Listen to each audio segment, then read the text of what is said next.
اعوذ باللہ من الشیطان الرجیم بسم اللہ الرحمن الرحیم الحمدللہ الذی نور قلوبنا بولاء الحسین وأخیہ وجدہ وابیہ وامہ وبنیہ وشیتہ وجعل ہاتین المحبتین وسیلۃ لنا فی نیل قربتہ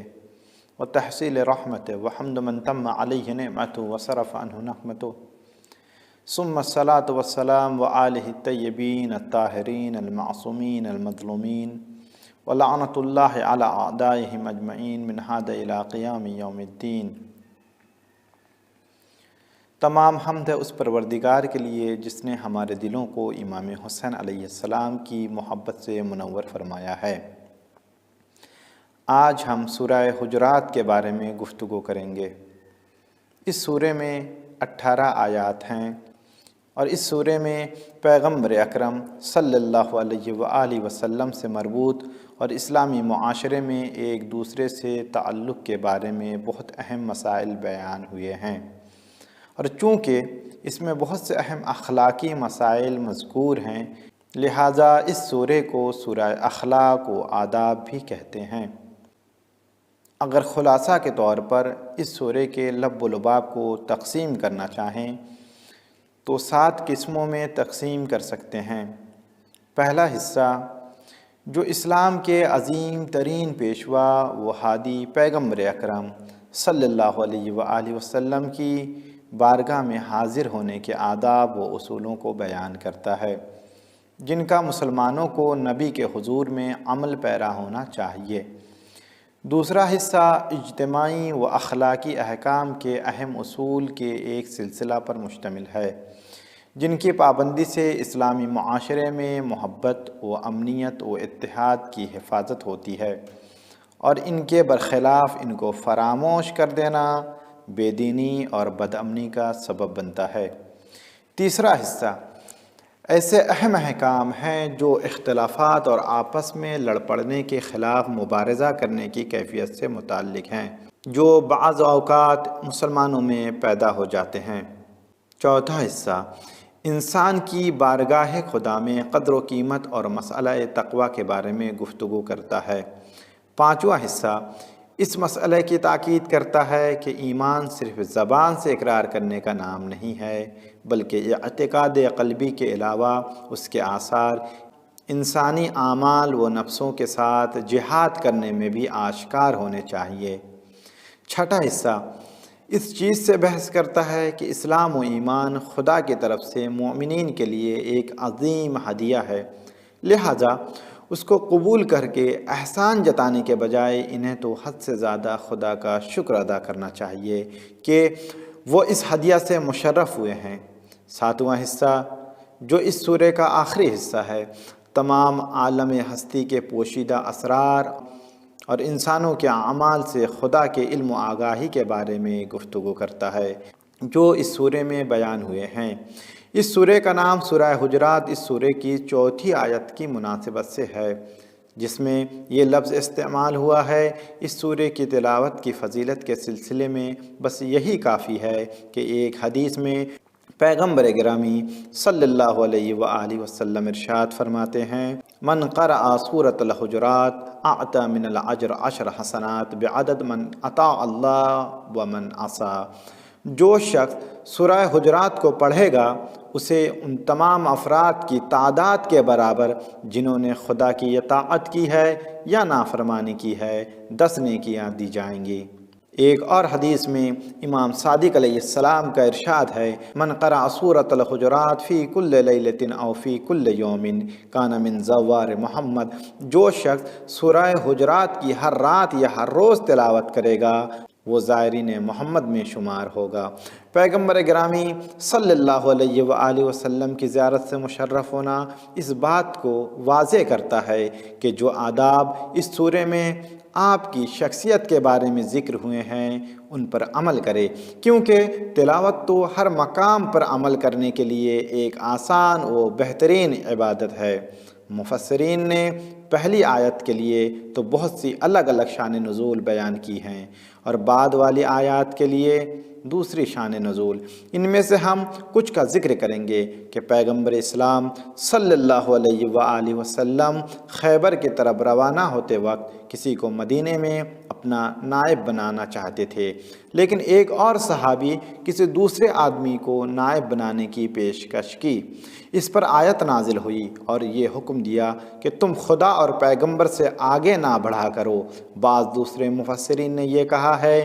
کہ یہ آیت بعض مسلمانوں کے اعمال کی طرف اشارہ ہے جنہوں نے اپنی عبادت کو وقت سے پہلے انجام دے دیا تھا، تو آیت نازل ہوئی اور انہیں اس قسم کے کاموں سے منع کیا۔ باقی رہی دوسری آیت تو اس کے بارے میں یہ ذکر ہوا کہ قبیلہ بنی تمیم کا ایک گروہ اپنے بزرگوں کے ساتھ مدینے میں داخل ہوئے، اور جب مسجد نبوی میں داخل ہوئے تو بلند آواز کے ساتھ ان حجروں کے پیچھے سے جو پیغمبر کی رہائش گاہ تھے پکار کر کہا، یا محمد اخرج الینا، اے محمد باہر نکل۔ اس چیخ و پکار اور بے ادب برتاؤ سے پیغمبر کو دکھ ہوا۔ جس وقت آپ باہر آئے تو انہوں نے کہا، ہم اس لیے آئے ہیں تاکہ اپنا فخر و چمک تجھ پر ظاہر کریں، اجازت دے تاکہ ہمارا شاعر اور خطیب بنی تمیم کے افتخار کو بیان کرے۔ پیغمبر نے اجازت دی۔ پہلے ان کا خطیب کھڑا ہوا اور قبیلہ بنی تمیم کے خیالی فضائل کی بہت سی باتیں بیان کی۔ پیغمبر نے ثابت بن قیس سے فرمایا، تم ان کا جواب دو۔ وہ کھڑا ہو گئے۔ ان کا جواب میں ایک فصیح و بلیغ خطبہ سنایا جس نے ان کے خطبے کے اثر کو ختم کر دیا۔ اس کے بعد ان کا شاعر کھڑا ہوا اور اس نے قبیلے کی مدح میں کچھ اشعار کہے جن کا مشہور مسلمان شاعر حسان بن ثابت نے جواب دیا۔ اس وقت اس قبیلے میں سے ایک بزرگ جس کا نام اقرا تھا کہا، اس شخص کا خطیب ہمارے خطیب سے زیادہ صلاحیت کا مالک ہے، اور اس کا شاعر ہمارے شاعر سے زیادہ لائق ہے، اور ان کی آواز کی طرز بھی ہم سے بہتر ہے۔ اس موقع پر پیغمبر نے ان لوگوں کے دلوں کو مائل کرنے کے لیے حکم دیا تو انہیں ہدیے دیے گئے۔ ان باتوں کا ان پر بہت اثر ہوا اور انہوں نے پیغمبر کی نبوت کا اعتراف کر لیا۔ جیسا کہ سورہ کے مطالب کے بیان میں اشارہ ہو چکا ہے، اس سورہ میں اہم اخلاقی احکام کا ایک سلسلہ نازل ہوا جس نے اس کو سورہ اخلاق کا نام دے دیا ہے، اور ان مذکورہ آیات میں احکام کے دو حصوں کی طرف اشارہ ہوا ہے۔ پہلا، خدا اور رسول پر کسی چیز میں سبقت نہ کرنا۔ دوسرا، پیغمبر کی بارگاہ میں شور و غل نہ کرنا۔ اس کے بعد ذکر ہوا، یا ایھا الذین آمنوا لا تقدموا بین یدی اللہ ورسولہ واتقوا اللہ ان اللہ سمیع علیم۔ اے ایمان لانے والو، کسی چیز کو خدا اور رسول سے مقدم نہ کرو اور خدا کا تقوی اختیار کرو، کیونکہ خدا سننے والا اور جاننے والا ہے۔ خدا اور پیغمبر کے سامنے کسی چیز کو مقدم نہ کرنے سے مراد کاموں میں ان سے سبقت نہ کرنا ہے، اور خدا اور رسول کے احکام کے حکم کے مقابلے میں جلد بازی اختیار نہ کرنا ہے۔ خصوصاً ایک معصوم اور عظیم نبی اللہ کے ضمن میں اس بات کا تقاضا کرتی ہے کہ کسی کام میں اور کسی بات میں سبقت نہ کریں۔ اس سے مراد یہ ہے کہ ان سے آگے چل پڑنا، پکا ارادہ کر لینا اور کسی کام کو ان سے پہلے انجام دینا۔ یہاں تک کہ مسائل کے بارے میں بھی ضرورت سے زیادہ سوال نہیں کرنا چاہیے، بلکہ یہ بات رہبر پر چھوڑ دینی چاہیے، خصوصاً ہادی معصوم ہو جو کسی چیز سے غفلت نہیں کرتا، اور اگر کوئی اور شخص ان سے سوال کر رہا ہو تو سبقت کر کے سوال کا جواب بھی نہیں دینا چاہیے۔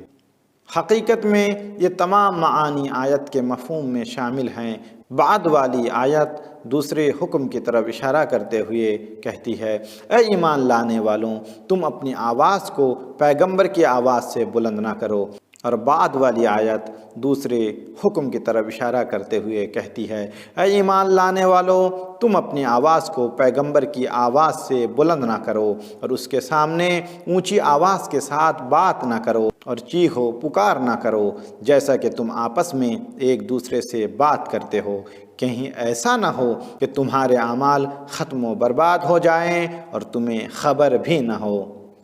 پہلا جملہ لا ترفعوا اصواتکم فوق اس بات کی طرف اشارہ ہے کہ اپنی آواز کو پیغمبر کی آواز سے اونچی نہ کرو، کیونکہ ان کے حضور میں ایک قسم کی بے ادبی ہے، پیغمبر کا تو مقام بہت بلند ہے۔ اور لا تجہروا لہ بالقول، مفسرین کی ایک جماعت نے ان دونوں جملوں کے درمیان فرق کے بارے میں اس طرح کہا ہے کہ پہلا جملہ تو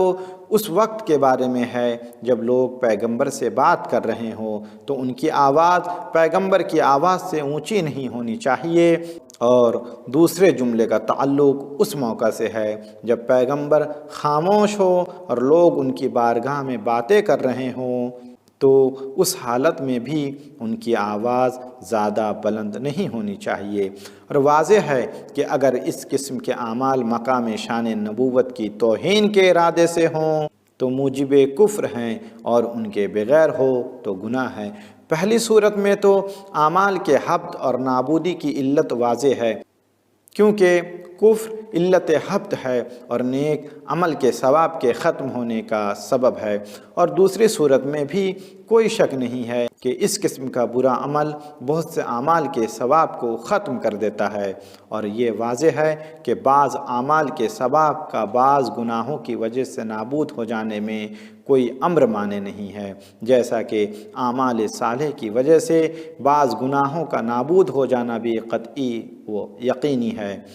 اور آیات و روایات میں اس بات پر بہت سی دلائل موجود ہیں، اگرچہ یہ معنی ایک قانون کلی کی طرح تمام حسنات و سیئات میں ثابت نہیں ہوتا ہے، لیکن بعض اہم حسنات اور سیئات کے بارے میں بہت سی روایات موجود ہیں، اور عقلی طور پر بھی اس کے برخلاف کوئی دلیل نہیں ہے۔ ایک روایت میں آیا ہے کہ جس وقت یہ آیت نازل ہوئی تو ثابت بن قیس نے، جو پیغمبر کے خطیب تھے اور بلند آواز تھے، کہا وہ میں تھا جو اپنی آواز کو پیغمبر کی آواز سے بلند کیا کرتا تھا اور آپ کے سامنے اونچی آواز میں خطاب کیا کرتا تھا، تو میرے اعمال نابود ہو گئے ہیں اور میں اہل دوزخ میں سے ہوں۔ یہ بات پیغمبر کے کانوں تک پہنچی تو آپ نے فرمایا ایسا نہیں ہے، وہ اہل بہشت میں سے ہے، کیونکہ وہ یہ کام مومنین سے خطاب کرتے وقت یا مخالفین کے مقابلے میں ایک اسلامی وظیفہ ادا کرنے کے لیے انجام دیا کرتا تھا، جیسا کہ عباس بن عبد المطلب نے بھی جنگ حنین میں پیغمبر کے حکم سے بلند آواز میں بھاگنے والوں کو واپس لوٹنے کی دعوت دی تھی۔ بعد والی آیت میں ان لوگوں کے اجر و ثواب کو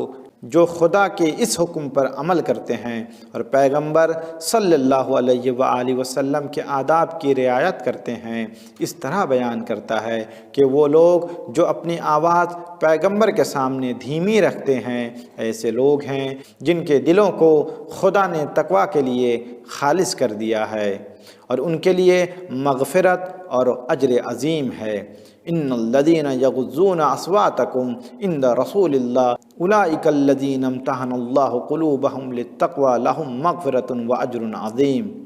یغضون صدا کو کم کرنے، آواز کو کم کرنے اور کوتاہ کرنے کے معنی میں ہے، اور اس کے مقابلے میں نگاہ کو خیرہ کرنا اور آواز کو بلند کرنا ہے۔ امتحانہ اصل میں سونے کو پگھلانے اور غیر خالص کو الگ کرنے کے معنی میں ہے، اور کبھی کبھی چمڑے کو پھیلانے کے معنی میں بھی آیا ہے، لیکن بعد میں آزمائش کے معنی میں استعمال ہونے لگا، جیسا کہ آج ہم سب امتحان کو آزمائش کے معنی میں جانتے ہیں، اور یہاں ایسی آزمائش جس کا نتیجہ دل کا خلوص اور تقوی قبول کرنے کے لیے اس میں قوت کا پیدا ہونا ہے۔ قابل توجہ بات یہ ہے کہ اللہ نے پہلی آیت میں لفظ نبی استعمال کیا ہے اور یہاں رسول اللہ۔ یہ دونوں باتیں گویا اس بات کی طرف اشارہ کرتی ہیں کہ پیغمبر اپنی طرف سے کچھ نہیں کہتا، وہ خدا کا بھیجا ہوا اور اس کا پیغام لانے والا ہے، لہٰذا اس کے سامنے سوئے ادب خدا کے بارے میں سوئے ادب ہے، اور اس کے ادب کی رعایت کرنا خدا کے لیے ادب کی رعایت کرنا ہے۔ بعد والی آیت مزید ایسے لوگوں کو نادانی اور بے عقلی کی طرف اشارہ کرتی ہیں جو اس حکم الہی کو پس پشت ڈال دیتے ہیں۔ پس ارشاد ہوتا ہے جو لوگ تمہیں حجروں کے پیچھے سے بلند آواز کے ساتھ پکارتے ہیں ان میں سے اکثر عقل کے اندھے ہیں۔ ان الذین ینادونک من وراء الحجرات اکثرهم لا یعقلون۔ یہ کون سی عقل مندی ہے کہ انسان خدا کے عظیم ترین سفیر کے سامنے آداب کی رعایت نہ کرے اور بنی تمیم کے بدوؤں کی طرح غیر مؤدبانہ طریقے سے پیغمبر کے گھر کے پیچھے سے پکار پکار کر کہے یا محمد اخرج الینا، اور اللہ کے حبیب کو اس طرح اذیت پہنچائے۔